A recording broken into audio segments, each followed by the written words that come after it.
Polda Gorontalo dalam hal ini Direktorat Pembinaan Masyarakat, Ditbinmas, bersama Korem 133 Nani Wartabone dan pemerintah provinsi menggelar apel 3 pilar dengan menghadirkan para Babin Kamtibmas, Babinsa dan Lurah, Kepala Desa seprovinsi Gorontalo.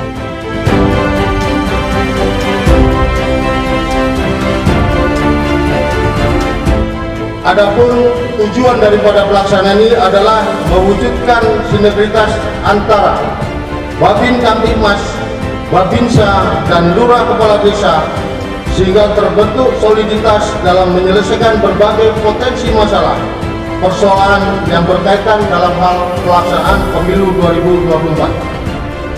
2024. 3 pilar sebagai pelayan dan pelindung wajib tetap netral dalam penyelenggaraan pemilu dan pilkada serentak tahun 2024.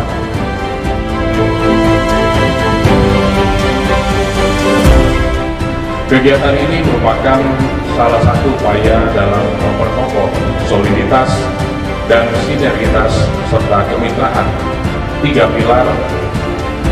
Selain ini juga dilaksanakan untuk memberikan peningkatan wawasan dan pengetahuan kepada para personil 3 pilar tersebut dengan menghadirkan para narasumber yang kompeten, sehingga diharapkan setelah kegiatan ini 3 pilar pengetahuannya semakin meningkat, keterampilannya semakin meningkat, sehingga output atau tujuan dari apa yang ditugaskan oleh masing-masing 3 pilar ini bisa tercapai dengan baik.